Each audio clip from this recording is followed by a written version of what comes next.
Meus queridos, meus irmãos, minhas irmãs, eu espero que essa mensagem alcance vocês e que vocês estejam em paz e em saúde perfeita.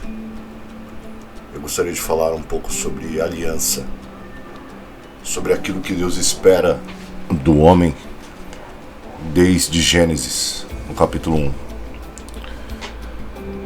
Daquilo que Deus espera do homem que vai até Apocalipse. Eu gostaria de falar sobre aliança e sobre responsabilidade. Desde o princípio que é relatado em Gênesis, quando Deus cria o homem, Ele espera do homem um procedimento. Quando nós temos aliança com alguém, nós temos que ter um único procedimento, não existem dois procedimentos. E foi esse o procedimento que Deus esperou de Adão e de Eva. Porque Deus não pede primeiro para depois dar, Ele dá primeiro. O que Adão recebeu primeiro foi vida, como Eva também recebeu. O que Adão recebeu foi um planeta próspero, uma terra próspera, cheio de animais e plantas. Isso nós também recebemos quando nascemos. Mas como nós somos descendentes de Adão, a maldição herdada por Adão foi passada para os seus filhos. E hoje nós colhemos também essa maldição. Mas temos a esperança da vida eterna, que pode ser alcançada através daquilo que Cristo conseguiu na cruz do Calvário, com seu suplício, com seu martírio, com a sua dor. Porque Isaías disse que pelas pisaduras de Cristo fomos sarados. Está escrito também que aquele que aceita a Cristo como seu Senhor e Salvador, esse será salvo.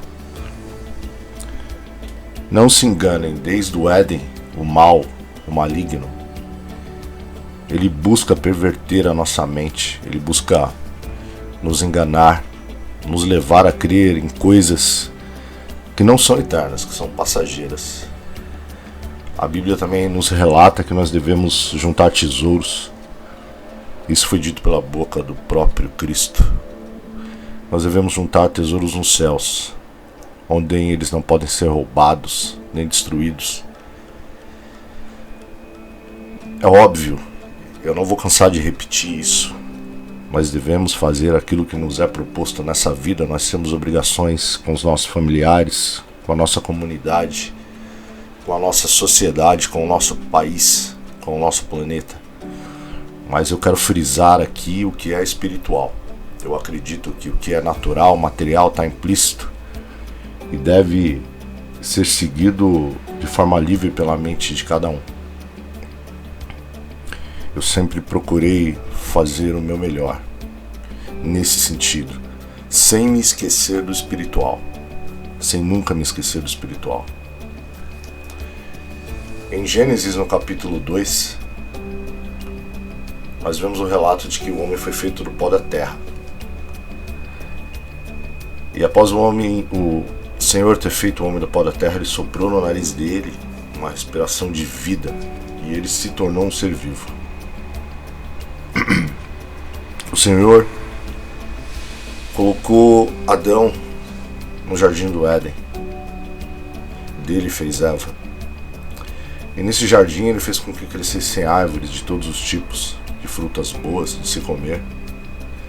Nesse jardim também tinha a árvore da vida e a árvore do conhecimento do bem e do mal. Eu volto a dizer, Deus espera um procedimento do homem. Para que o homem seja livre, o homem precisa entender o que ele pode e o que ele não pode fazer. Porque senão ele não tem liberdade, ele é um escravo. E a única coisa que Deus pediu para Adão é que ele não comesse da árvore do conhecimento do bem e do mal. Se nós fôssemos olhar isso de forma matemática, o percentual de coisas que Deus deu para Adão em troca de um único sinal é incalculável. Então Adão e Eva, como resultado da desobediência deles, foram expulsos do paraíso, do local de bênção que Deus tinha para eles. Entendam, quando você transgride, você é expulso do seu local de bênção. A Bíblia nos relata que o salário do pecado é a morte. O salário do pecado é a morte, mas não a morte terrena. Todos os homens vão morrer. Todas as árvores, todos os animais, tudo morre, tudo perece. Mas existe uma morte que se chama morte eterna. E se o homem morrer em seu pecado, ele perde essa vida eterna. Essa vida eterna, ela nos foi concedida através do sangue de Cristo.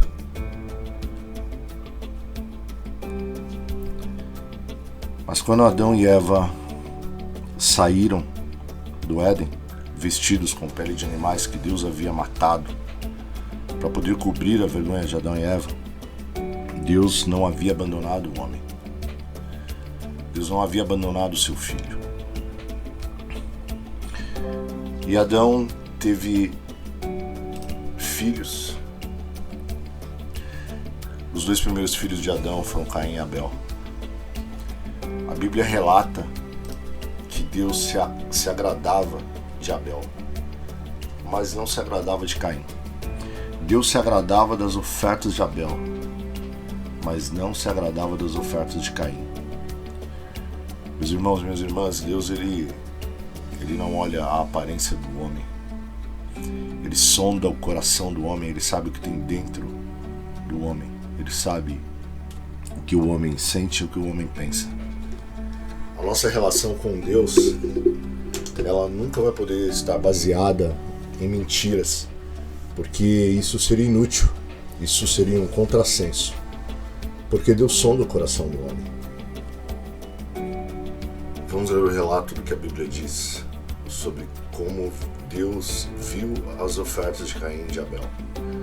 A Bíblia diz que o tempo passou e um dia Caim pegou alguns produtos da terra e os ofereceu a Deus, o Senhor.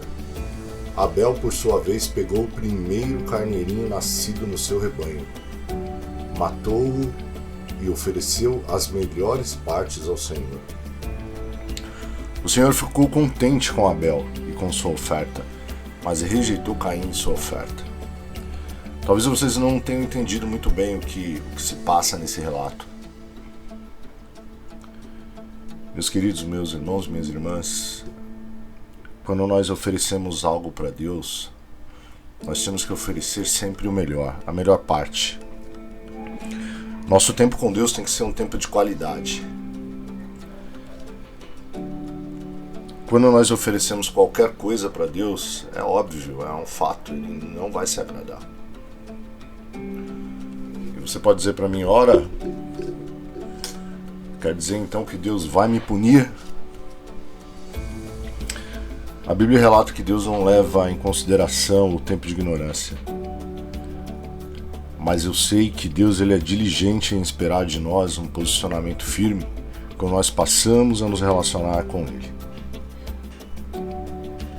Então toda oferta a Deus, eu advirto isso a vocês, toda oferta a Deus tem que ser uma oferta de qualidade. Está falando a respeito do que? De dinheiro? Não estou falando a respeito só de dinheiro. Eu estou falando a respeito de tudo.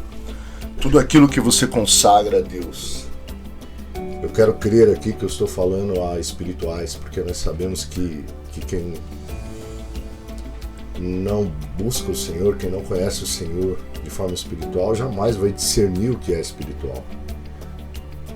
As pessoas que não têm essa relação com Deus, com o Senhor, elas não vão conseguir abstrair o sentido correto disso tudo. Eu estou alertando a vocês que têm um relacionamento com o Senhor. Procurem dar um tempo de qualidade. Procurem ofertar o que vocês ofertarem a Deus, seja com tempo, com oração, com ajuda, mas fazerem isso de forma substancial. para que Deus venha se agradar de vocês. Não se esqueçam, meus queridos. Deus nos ama tanto que Ele deu o que Ele tinha de melhor, de maior, de mais precioso. Aquela pedra preciosa que Ele tinha em suas mãos. Ele deu em salvação de cada um dos homens. E Deus, Ele é imutável. A sua justiça exigiu preço de sangue que foi pago por Cristo na cruz, para que você pudesse se achegar novamente ao Senhor. O céu, o véu, melhor dizendo, foi rasgado de alto a baixo, para que você pudesse se achegar novamente a Deus através do sangue de Cristo. Hoje nós temos acesso a Deus, nós podemos falar com Deus. Nós vivemos em um país livre, democrático, quero crer ainda democrático. Nós podemos ler as nossas Bíblias. Nós podemos ler uma Bíblia num aplicativo de celular, na internet. Nós podemos ver vídeos, ouvir áudios com a palavra de Deus. Existem muitas pessoas no mundo que gostariam de ter esse privilégio, mas não têm esse privilégio. Após a morte de Abel por Caim, o tempo passou, Adão e Eva tiveram outros filhos, as pessoas se multiplicaram sobre a terra e também o mal se multiplicou sobre a terra. E Deus disse, quando o Senhor viu que as pessoas eram muito más e que sempre estavam pensando em fazer coisas erradas, ficou muito triste por haver feito os seres humanos. O Senhor ficou tão triste, com um coração tão pesado, que disse, vou fazer desaparecer da terra essa gente que criei. Mas o Senhor Deus aprovava o que Noé fazia. Essa é a história de Noé. Noé era um homem direito e sempre obedecia a Deus. Entre os homens do seu tempo, Noé vivia em comunhão com Deus. Ele foi pai de 3 filhos, Sem, Cã e Jafé. Meus queridos, nós vemos aqui que, a despeito de um percentual alto de homens que se afastaram de Deus, que perderam a comunhão, que quebraram a aliança com o Senhor, sempre existiram homens como Noé. Isso significa que quando o homem está disposto a ter uma aliança sólida com o Senhor não vai se afastar dele. Vejam, a Bíblia relata que o próprio Deus, o Senhor, aprovava o que Noé fazia. As ações dele, os pensamentos, as palavras da sua boca, os seus negócios, seus contratos, suas compras, suas vendas. Os momentos em que ele estava sozinho, que ninguém via ou ouvia, mas Deus o via.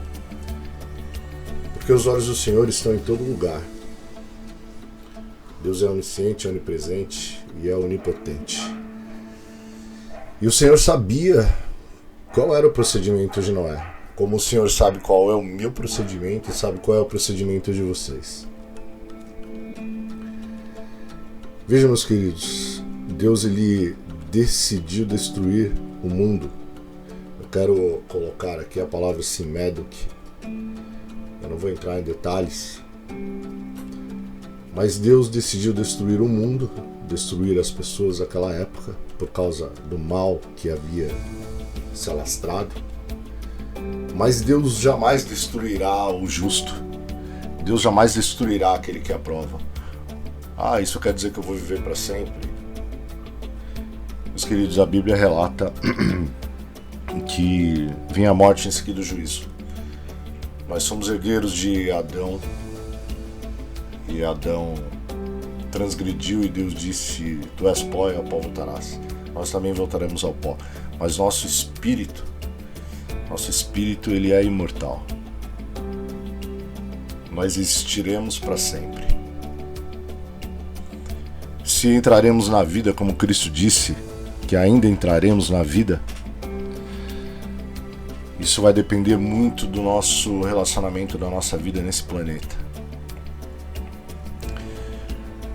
mas a aliança foi mantida com Noé. Essa aliança foi mantida por Davi.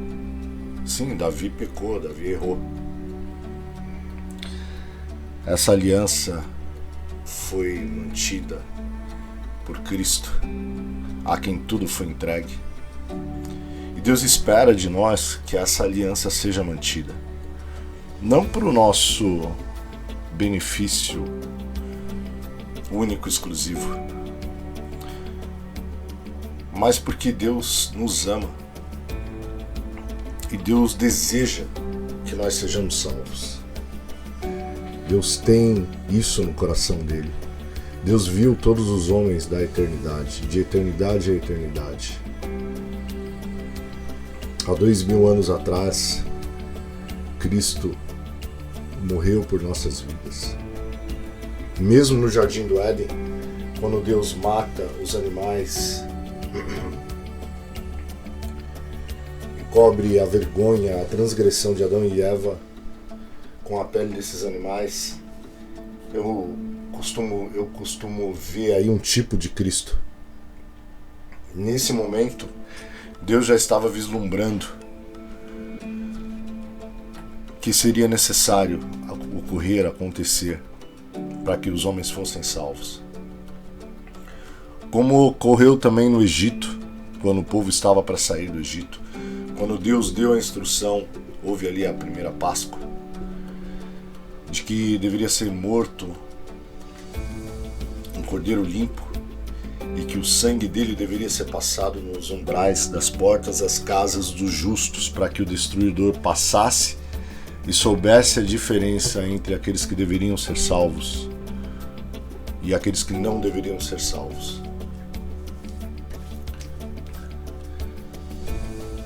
Meus queridos, meus irmãos, minhas irmãs, eu poderia falar mais dezenas de coisas a respeito de aliança. Saibam que se o homem quebra a aliança dele com Deus, Deus nunca quebrou a aliança dele com o homem. Nunca houve isso da parte de Deus. Com toda certeza, Deus nunca vai poder ser acusado de ter quebrado a aliança dele com os homens. Deus fez tudo, Deus deu tudo. Cristo deu tudo. E agora Cristo está sentado no trono de poder e glória. E aquele que o aceita como seu Senhor e Salvador, esse será salvo. Meus queridos, a aliança, ela não tem começo e nem fim. Ela é única, ela é duradoura. Ela é brilhante. Ela é feita de material nobre. Ela não enferruja. Nós precisamos sempre estar atentos a isso. Nós precisamos nunca nos esquecermos disso. Da nossa aliança com o nosso Deus.